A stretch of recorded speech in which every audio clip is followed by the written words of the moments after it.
ఈసారి మనం west Bengal election analyse చేస్తే 2024 లోక్సభ ఎలక్షన్ జరిగినప్పుడు, దానికన్నా ముందు జరిగిన అసెంబ్లీ ఎలక్షన్ జరిగినప్పుడు ఫస్ట్ టైం మార్జిన్ తృణమూల్ కాంగ్రెస్కి బీజేపీకి 56 లక్షల ఓట్లు ఉండే, 56 lakhs అక్రాస్ 290+ కాన్స్టిట్యువెన్సీస్. ఈసారి అంటే 2024 లోక్సభకి ఎలక్షన్కి వచ్చినప్పుడు అదే అసెంబ్లీ సెగ్మెంట్ని మీరు డివైడ్ చేసుకుంటూ వెళ్తే అది 44 తగ్గింది.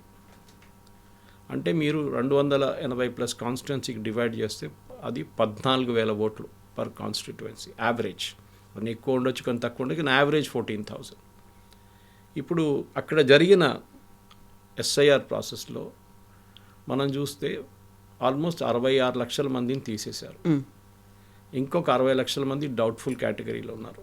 దాంట్లో అజ్యూమింగ్ ఇంకా నడుస్తుంది, అది ఎలక్షన్ నామినేషన్ వేసేదాకా రోజు దాకా దాని ప్రాసెస్ జ్యుడిషియల్ ఆఫీసర్స్ చూసుకుంటున్నారు. అజ్యూమ్ చేద్దాం ఒక 50% తీసేస్తారంటే 90 లక్షలు 95 లక్షలు క్లోజ్ టు 1 కోటి మంది లిస్ట్ నుంచి బయటకు వెళ్ళిపోతారు. The same figure is there in Tamil Nadu, same figure గుజరాత్లో 2 కోట్లు, ఉత్తరప్రదేశ్లో దానికన్నా ఎక్కువ 3 కోట్ల దగ్గరకు ఉంది. ఇట్లాంటి పరిస్థితి చూస్తే వెస్ట్ బెంగాల్లో మమతా బెనర్జీకి భయం ఏంటంటే ఈ 14 లక్షల మంది 14,000 ఓట్లు ఒక కాన్స్టిట్యున్సీలో పోతే 1 కోటి మందిని తీసేస్తే ఆమె ఎలక్షన్ ఇంపాక్ట్ అవుతుంది. రెండవది ఆమెకు ప్రాబ్లం ఎక్కడ వచ్చిందంటే ఆమె మినిస్టర్స్ కానివ్వండి, మనకు తెలుసు అక్కడ జరిగిన స్కామ్లు అంతా తెలుసు. స్కూల్ రిక్రూట్మెంట్ స్కామ్ ఒకటి జరిగింది, చిట్ ఫండ్ స్కామ్ దానికన్నా ముందు జరిగింది. సో అక్కడున్న ఎమ్మెల్యేలకు వ్యతిరేకంగా మమతా బెనర్జీ వ్యతిరేకంగా యాంటీ ఇన్కంబెన్సీ ఉండకపోవచ్చు, కానీ అక్కడున్న ఎమ్మెల్యేలు వ్యతిరేకంగా చాలా యాంటీ ఇన్కంబెన్సీ ఉంది.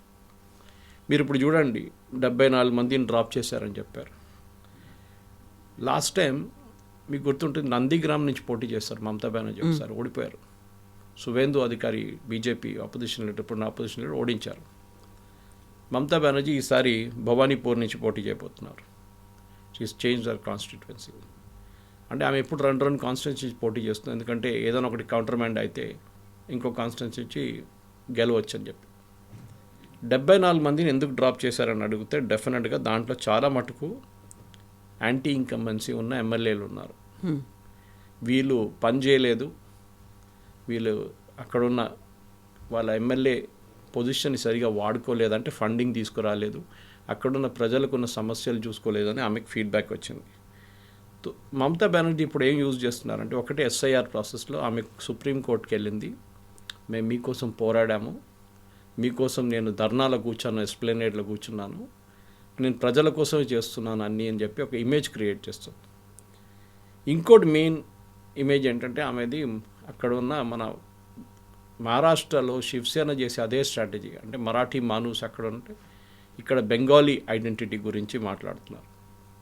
బీజేపీలో ఉన్న అందరూ బయట నుంచి వచ్చిన వాళ్ళు అని ఒక క్యాంపెయిన్, అంటే వాళ్ళు ఉన్నారు అందరూ సువేందు అధికారితో బెంగాలీ, కానీ ఆమె అమిత్ షా కానీ మోదీ గారు వీళ్ళ అవుట్ సైడర్స్, మనమేమో బెంగాలీలము, మన కోసం ఓటేసుకోవాలి, బయట వాళ్ళకి ఎందుకు ఓటేయాలని చెప్పి బీజేపీ వ్యతిరేకంగా ఒక క్యాంపెయిన్ నడిపిస్తుంది. మమతా బెనర్జీకి ప్రాబ్లం ఏంటంటే 2 ఉన్నాయి. ఒకటి బీజేపీ కాడర్ బేస్డ్ ఒక మిలిటరీ స్టైల్ లీడర్షిప్ ఉంటుంది. పైనుంచి కింద దాకా ఒక ఆర్డర్ ఇచ్చేస్తే, అమిత్ షా ఆర్డర్ ఇస్తే కింద దాకా పనిచేస్తారు, రన్నా ప్రముఖుల దాకా కష్టపడి పనిచేస్తారు. ఆమెకి అది లేదు. ఆమె దగ్గర ఉందంటే ఫుట్ సోల్జర్స్ అనేది వెళ్ళి కొట్టరా అంటే కొట్టడానికి మనుషులు ఉన్నారు, కానీ పని చేయాలంటే పని చేయడానికి మనుషులు లేరు వాళ్ళ దగ్గర. చాలా వైలెంట్ క్యారెక్టర్స్. ఆర్జీ కార్ హాస్పిటల్లో జరిగిన బలాత్కారం, మెడికల్ కాలేజ్ జరిగిన బలాత్సంగం, ఆ కేసు ఒకటి రేప్ కేసులో చాలా మట్టుకు మమతా బెనర్జీ ఇమేజ్ దెబ్బతిన్నది అక్కడ. దాన్ని కవరప్ చేయడానికి ట్రై చేశారు, దాని తర్వాత ఫ్యామిలీని హెరాస్ చేశారు, దాని తర్వాత సుప్రీంకోర్టు వచ్చారు, సుప్రీంకోర్టు నుంచి మళ్ళీ కలకట్టా హైకోర్టుకి వెళ్ళింది. ఇప్పుడు ఆ కేసు ఎక్కడుందో తెలియదు మనకి. 1 year కూడా దాటిపోయింది. గుర్తు పెట్టుకుంటారంటారు అక్కడ ఏం జరిగింది? పబ్లిక్ మెమరీ షార్ట్ ఇండియాలో. ఆ ఫ్యామిలీకి గుర్తుంటుంది, వాళ్ళ జీవితం మొత్తం మర్చిపోరు వాళ్ళు, కానీ మనం మర్చిపోతాం. So law and order is a big issue in West Bengal. ఒకటి బీజేపీ ఏం పైకి తీసుకొస్తున్నారంటే, బీజేపీ పుష్ చేసిన నేరేటివ్ అంటే బెంగాలీలు ఉన్నారు ఇక్కడ అంటారు, ఆల్ ఆర్ బెంగాలీస్. బట్ బయట నుంచి వచ్చేవాళ్ళు, అక్కడి నుంచి వచ్చిన బంగ్లాదేశీలు ఇక్కడ వచ్చి బెంగాలీని మార్చేశారు మొత్తం అని చెప్పేసి. అది ఎప్పటి నుంచో నా ఆరోపణ, ఇప్పుడు కాదు. అస్సాం వైపు కూడా మనకు తెలుసు, బద్రుద్దీన్ అజ్మల్ వాళ్ళ పార్టీ ఏఐయుడిఎఫ్ ఉంది అక్కడ. ఇక్కడేమో వెస్ట్ మిద్నాపూర్ కానీ, అవుటర్ కల్కట్టా కానీ, మాల్డా, ముర్షిదాబాద్, ఇదంతా ఒక బంగ్లాదేశీ ఇన్ఫిల్ట్రేషన్తో వచ్చిన కేసు. వాళ్ళదే ఈసారి ఎలక్షన్లో చాలామంది బయటపడ్డారు. వాళ్ళ లిస్టులో వాళ్ళ పేరు లేదు. ఒకటి మతో కమ్యూనిటీ అనే కమ్యూనిటీ ఉంది, హిందువులు, వాళ్ళు బంగ్లాదేశ్ నుంచి వచ్చిన హిందువులు. వాళ్ళకు కూడా సిఏ మొత్తం ఇంప్లిమెంట్ చేయలేదు ఇంకా. ఇప్పుడు బీజేపీ లీడర్స్ ఇప్పుడు లేచి సడన్గా సిఏ మొదలుపెట్టారు. వాళ్ళకి ఎస్ఎంఎస్ఎస్ వస్తున్నాయి ఫోన్లో, దట్ యువర్ సిటిజన్షిప్ అప్రూవల్ ప్రాసెస్లో ఉందని చెప్పేసి. కానీ ఓటు వేయొచ్చా లేదా అనేది ఇంకా క్లారిటీ లేదు. ఒక 22 కాన్స్టిట్యువెన్సీలో పర్టికులర్ డిస్ట్రిక్ట్స్లో వీళ్ళు మెజారిటీలో ఉన్నారు మతో కమ్యూనిటీ. లాస్ట్ టైం బీజేపీ వీళ్ళు లైట్గా తీసుకున్నారు లాస్ట్ లోక్సభ ఎలక్షన్ 2024లో. అంటే వాళ్ళు క్లియర్గా చెప్పారు, మాకు సిటిజన్షిప్ ఇవ్వాలి. సిటిజన్షిప్ అమెండ్మెంట్ యాక్ట్ తీసుకొచ్చి 5 సంవత్సరాలు అవుతుంది, దాన్ని నోటిఫై చేయలేదు. అంటే రూల్స్ తీసుకురాలేదు. మీకు గుర్తుంటుంది, ఆల్మోస్ట్ 4.5 సంవత్సరాలు రూల్స్ నోటిఫై చేయలేదు. అది ఎందుకు చేయలేదో తెలియదు. దాని మేజర్ ఇంపాక్ట్ ఈ కమ్యూనిటీ మీద పడ్డది. సో వాళ్ళు 20, 30, 40 సంవత్సరాల నుంచి సిటిజన్షిప్ లేకుండా ఉంటున్నారు వెస్ట్ బెంగాల్లో. కొంతమంది వెస్ట్ బెంగాల్ నుంచి మిగతా స్టేట్స్ కూడా వెళ్ళిపోయారు. వాళ్ళు ఏం చేశారు, లాస్ట్ 2024 ఎలక్షన్లో బీజేపీని ఒక లెసన్ నేర్పిద్దాం, వీళ్ళు ఇంత లైట్ తీసుకున్నారని చెప్పి బీజేపీ వ్యతిరేకంగా ఓటేశారు. దాంతో బీజేపీ ఎంపీ సీట్లు పడిపోయినాయి వెస్ట్ బెంగాల్లో, చాలా డ్రాస్టిక్లీ పడిపోయాయి. మహారాష్ట్ర, ఉత్తరప్రదేశ్, వెస్ట్ బెంగాల్, ఈ 3 రాష్ట్రాల్లో బీజేపీ ఇమేజ్ చాలా పెద్ద దెబ్బతిన్నాయి. I mean number of seat తగ్గింది. దానికోసం BJP on their own majority రాలేదు. సో ఈసారి కరెక్ట్ చేస్తున్నారు. అమిత్ షా గారు ముందే వెళ్ళారు, అక్కడ వెళ్ళి మాట్లాడి, నేను చెప్పాను చూడండి, అందరికీ ఎస్ఎంఎస్లు పంపిస్తున్నారు, ఇప్పుడు మీ సిటిజన్షిప్ అప్రూవ్ అయింది, మీకు సర్టిఫికేట్ కొన్ని రోజులు ఇచ్చేస్తున్నాను అని చెప్పి. కానీ దాంతో బీజేపీ ఈ 25 సీట్లు గెలుస్తారా, ఎక్స్ట్రా సీట్లు గెలుస్తారని చూడాల్సింది. ఇప్పుడు మమతా బెనర్జీ ఏమంటుందంటే, మేము 225 సీట్లు గెలవడానికి మేము ట్రై చేస్తున్నాం, గెలుస్తామని చెప్తున్నారు ఆమె. కానీ ఈ పాత దాంట్లో మమతా బెనర్జీ దగ్గర ఉన్న పాత ఎమ్మెల్యేలు కొంతమందిని తీసేసినా కానీ వాళ్ళు పోటీ చేయడానికి రెబెల్ ఫ్యాక్టర్ కూడా లేరు. అది ప్రాబ్లం లేదా మీకు. మిగతా స్టేట్స్ చూడండి, మీరు ఇప్పుడు మహారాష్ట్ర తీసుకోండి, ఈవెన్ బీహార్ కూడా జరిగింది. అది ఒఫీషియల్ క్యాండిడేట్స్ అంటే ఎమ్మెల్యేగా ఉన్న ఎమ్మెల్యేని తీసి పక్కన పెడితే రెబెల్గా పోటీ చేసి వాళ్ళ పార్టీ ఛాన్సెస్ని స్పాయిల్ చేస్తారు వాళ్ళు. సో డెడికేటెడ్గా పాత దాంట్లో వర్క్ వాళ్ళందరినీ పక్కన తీసి కొత్త ఫేసెస్ని తీసుకొచ్చారు. కానీ ఈ పాత ఫేస్ల బదులు వాళ్ళు ఏం చేశారంటే, recognisable film stars, cricketers, music directors, పాట పాడుతున్న మ్యూజిషియన్స్, వీళ్ళందరినీ తీసుకొచ్చారు. బెంగాలీ, అంత బెంగాలీ ఐడెంటిటీ. ఇప్పుడు మీరు చూస్తుంటే దీనికన్నా ముందు సాగరికా ఘోష్ని she made her an MP. Menaka Guruswamy advocate, మన హైదరాబాద్ నుంచి ఆమె actually, and she was made an MP, ఇప్పుడు రాజ్యసభ ఎంపీ చేశారు. Former commissioner of police and కల్కటాది, ఆయన్ని రాజ్యసభ ఎంపీ చేశారు. ఐడియా ఏంటంటే, ఈ రెగ్యులర్ పొలిటీషియన్ ఫేస్ చూపించకుండా ఒక కొత్త ఫేస్ చూపించడానికి ట్రై చేస్తున్నారు మమతా బెనర్జీ. అందులో మేనకా గురుస్వామి LGBTQ కమ్యూనిటీని రిప్రజెంట్ చేస్తోంది. అదే పెద్ద, her father runs a huge centre in Marredpally, mister Guruswamy. So అది ఆమె స్ట్రాటజీ అంటున్నారు ఈసారి. కానీ బీజేపీ ఏమంటున్నారు, మీరు ఒకసారి ఒక ఫిలిం స్టార్ని తీసుకుంటే, ఒక క్రికెటర్ని తీసుకుంటే, ఒక పారా అథ్లీట్ని కూడా తీసుకున్నారు ఆమె. వాళ్ళు ఏమవుతుందంటే, వాళ్ళ రెగ్యులర్ దానికి వెళ్ళిపోతారు, ఎమ్మెల్యేగా ఉండడానికి ఎవరు ఉండరు చూడడానికి, అక్కడ పబ్లిక్కి సర్వ్ చేయడానికి ఎవరు లేరని ఒక ఆరోపణ వస్తుంది అనమాట. అట్లాంటి పరిస్థితుల్లో ఇన్ఫ్యాక్ట్ అదే నేను చెక్ చేసుకుంటూ వెళ్ళిపోతుంటే కూడా, ఎందుకు మమతా బెనర్జీ ఇట్లాంటి కొత్త ఫేసెస్ని ఎందుకు తీసుకొచ్చారు అనేది ఒక పెద్ద ప్రశ్నగా వస్తుంది అనమాట. సో వాళ్ళకు ఉన్నటువంటి స్టార్డమ్ కావచ్చు, లేకుంటే ఫాలోయింగ్ని, వాళ్ళు ఫ్యాన్స్ని యూస్ చేసుకోవచ్చు అనేది కరెక్ట్. మమతా బెనర్జీ ఒక్క మాట మనం గుర్తుపెట్టుకోవాలి, వెల్ఫేర్ మెజర్స్లో షీఈ్ అ ఛాంపియన్.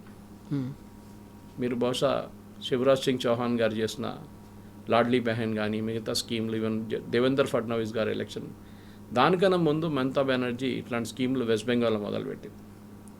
అది ఆమెకు చాలా పనికి వచ్చింది. లాస్ట్ టైం ఎలక్షన్లో కూడా 215 సీట్లు గెలిచారు వాళ్ళు లాస్ట్ అసెంబ్లీ ఎలక్షన్. ఇప్పుడు వస్తున్న opinion polls, I'm really surprised. ABP అనగానే ఒక యాంటీ మోదీ ఛానల్ అని చెప్పొచ్చు వాళ్ళు, బెంగాల్ బెస్ట్ ఆనంద్ బజార్ పత్రిక వాళ్ళది. వాళ్ళ దాంట్లో కూడా మొన్న వచ్చిన సర్వేలో almost neck to neck race చూపిస్తున్నారు బీజేపీ మమతా బెనర్జీకి. అది అర్థం కావట్లేదు ఎందుకని. అది బహుశా ఇదే ఉండొచ్చు, ఈ 1,00,00,000 మందిని ఓటర్ లిస్ట్ని తీసేస్తే మమతా బెనర్జీ ఎలక్ట్రల్ బ్యాలెన్స్ తప్పిపోతుంది కంప్లీట్గా. బహుశా అదే జరుగుతుంది. ఇంకోటి ప్రాబ్లం ఏంటంటే మమతా బెనర్జీకి ఉన్న సపోర్ట్ అంతా ఈ ముస్లిం బెల్ట్లో ఉన్న దానికి ఎగ్జాక్ట్ ఆపోజిట్ నార్త్ బెంగాల్లో ఉంది. అది మీరు సిలిగుడి తీసుకోండి, లేకుంటే డార్జిలింగ్ తీసుకోండి, మిగతా ఏరియాస్లో ఫార్మర్లీ గోర్ఖాల్యాండ్ అజిటేషన్ నడిచే ప్లేస్లో అన్నీ అక్కడ బీజేపీకి బాగా పట్టుంది. అక్కడ కూడా ఒక కన్సాలిడేషన్ ఆఫ్ హిందూ ఓట్ ఒకటి వైపు నడుస్తుంటే కన్సాలిడేషన్ ఆఫ్ ముస్లిం ఓట్ ఇంకో వైపు నడుస్తుంది. దీని నడిమిట్లో కాంగ్రెస్ సిపిఎం ఉన్నారు, కానీ వాళ్ళు ఎక్కడ లేకుండా పోయారు. వాళ్ళు లాస్ట్ టైం కూడా 0 సీట్స్ వాళ్ళిద్దరికి. ఈసారి మేము సపరేట్గా పోటీ చేస్తామని చెప్తున్నారు ఇద్దరు. అప్పుడు కూడా వాళ్ళకి ఎక్కువ ఓటు రావు. మనం గుర్తుపెట్టుకోవాలి, ఈ వెస్ట్ బెంగాల్ అనే ఒక స్టేట్ ఆల్మోస్ట్ 34 సంవత్సరాలు జ్యోతిబాసు, దాని తర్వాత బుద్ధదేవ్ భట్టాచార్య ముఖ్యమంత్రిగా పరిపాలించినది ఈ స్టేట్. ఇది ఆ స్టేట్లో ఇప్పుడు సిపిఎంకి ఒక్క సీటు కూడా రావట్లేదు. అది ప్రాబ్లం. ఓటింగ్ స్ప్లిట్ కావట్లేదు, which is a good thing. దానికోసం మీరు చూడండి, ఏ సీట్ అయినా కానీ మీరు ఫస్ట్ టైం మమతా బెనర్జీ ఎలక్షన్కి వచ్చినప్పుడు బీజేపీ 3వ స్థానం 4వ స్థానం ఉండే మోస్ట్ ఆఫ్ ద కాన్స్టిట్యుయెన్సీస్. అక్కడి నుంచి నెక్స్ట్ ఎలక్షన్కి వచ్చేదాకా బీజేపీ 3వ స్థానానికి వచ్చారు. అప్పుడు కాంగ్రెస్ సిపిఎం ఉన్నారు అప్పుడు కూడా. దాని తర్వాత నెక్స్ట్ ఎలక్షన్ అంటే లాస్ట్ ఎలక్షన్కి వచ్చిన తర్వాత కూడా బీజేపీ 2nd పొజిషన్కి వచ్చేసారు. చాలా కాన్స్టిట్యుయెన్సీలు 64-70 సీట్లు గెలిచారు వాళ్ళు. కానీ బీజేపీ ఒక లెసన్ ఏం నేర్చుకున్నారంటే, నేను చెప్పాను 74 ఎంత గెలిచారు, ఇప్పుడు 65 ఎంత ఉందో. ఈ డిఫెక్టర్స్ని పార్టీలో తీసుకుంది, పార్టీకి పెద్దగా ప్రాబ్లం అయిపోయింది. ఒక కొత్త పార్టీ ఫామ్ చేస్తున్నప్పుడు, కొత్త పార్టీ అని కాదు, కొత్త ఒక స్టేట్లో మీరు ఇంపాక్ట్ క్రియేట్ చేయడం, మీరు అన్ని పార్టీల నుంచి తీసుకుంటారు. ఇప్పుడు మన దగ్గర ఈట్ల రాజేందర్ కానీ మిగతా వాళ్ళని బీజేపీ తీసుకున్నారు. దాని ఇంపాక్ట్ కనిపిస్తుంది ఇప్పుడు కూడా. బండి సంజయ్కి ఈట్ల రాజేందర్కి పడదు. అట్లాంటి చాలా పాలిటిక్స్ ఉన్నాయి ఇక్కడ. కొత్త వాళ్ళు వీళ్ళెవరు, కొత్త వాళ్ళు వీళ్ళు వచ్చింది, మనమనే వచ్చింది కదా. డీకేఆర్నా కూడా అంతే అక్కడ. సో ఆ old guard versus new guard ఒక ప్రాబ్లం ఉంది. అందులో క్యాడర్ కూడా కలుసుకోవాలి అంటే కష్టం అవుతుంది, చాలా కష్టం. ఇన్ఫాక్ట్ వెస్ట్ బెంగాల్ ప్రాబ్లం ఉంది బీజేపీకి. మీరు చూసుంటారు, బీజేపీ టికెట్ మీద గెలిచిన ఎంపీలు చాలామంది రిజైన్ చేసి టీఎంసీకి వెళ్ళిపోయారు. వాళ్ళు ముందు టీఎంసీని ఇక్కడికి వచ్చారు. వాళ్ళు మినిస్టర్ చేసిన యూనియన్ మినిస్టర్గా ఉన్న వాళ్ళు కూడా రిజైన్ చేసి టీఎంసీకి వెళ్ళిపోయిన కేసెస్ ఉండే మన. ఆ పరిస్థితిలో ఈవెన్ సువేందు అధికారి తీసుకోండి, who the leader of opposition నా, ఆయన 2011 దాకా he was TMC man, Congress leader ఉండేదంట. సో ఆయన్ని ఇప్పుడు లీడర్ ఆఫ్ ఆపోజిషన్కి కూర్చోబెట్టారు. బీజేపీలో తపన్ రాయ్ వీళ్ళందరూ ఉన్న టైంలో గుండి బీజేపీకి లీడర్లు ఎక్కువ బెంగాల్లో, ఫాలోవర్స్ తక్కువ ఉండే. కానీ ఇప్పుడు ఆ ప్రాబ్లం లేదు బీజేపీ. కానీ ఒక్క తప్పు బీజేపీ చేశారు లాస్ట్ ఎలక్షన్లో, వాళ్ళ కోసం పనిచేసిన కార్యకర్తల్ని ఎలక్షన్ తర్వాత చూసుకోలేదు. వాళ్ళు ఇడిచేశారు. మీరు చూసుంటారు, ఆల్మోస్ట్ ఒక 16 మందిని చంపేశారు ఈ టీఎంసీ వాళ్ళు. అది ఏదో సూసైడ్ అంటారు, ఏదో యాక్సిడెంట్ అని చెప్పి పుష్ చేసేసారు. కేసు అటాక్స్ చాలా జరిగింది. అది ఒక పెద్ద ప్రాబ్లం. ఎందుకంటే నాకు తెలిసిన చాలామంది ఫ్రెండ్స్ అక్కడ ఉన్నారు, వాళ్ళు అదే చెప్పారు, మమ్మల్ని పార్టీ కాపాడుకోలేదు, మేం పార్టీ కోసం ఎందుకు పనిచేయాలి. ఇదొక లాజిక్ వచ్చిందన్నమాట. సో ఇప్పుడున్న పరిస్థితుల్లో యంగ్ ఓటర్స్ని అట్రాక్ట్ చేయడానికి ట్రై చేస్తున్నారు. మనకందరూ తెలిసిందే, మమతా బెనర్జీ ఆమె పెళ్లి చేసుకోలేదు, సో ఆమె వారసత్వం చెప్పడానికి Abhishek Banerjee. Same thing with Mayawati also, అక్కడ అదే ప్రాబ్లం ఉంది. అభిషేక్ బెనర్జీ కొంచెం యారగెంట్, ఎందుకంటే ఒకటి యంగ్స్టర్స్ వాళ్ళ బ్లడ్లోనే ఉంటుంది. సో తృణమూల్ కాంగ్రెస్ ఏం చేస్తున్నారంటే ఈసారి బీజేపీ యూజ్ చేసిన అదే స్ట్రాటజీ యూజ్ చేస్తున్నారు. బీజేపీ దాంట్లో ఒక మహిళ ఉంది, వాళ్ళ పొద్దున్న ఆమె గురించి పోస్ట్ చేశాను కూడా, పని మనిషి. ఆమె లాస్ట్ టైం ఎలక్షన్లో పోటీ చేసి 40% ఓట్లు తీసుకుంది ఆమె.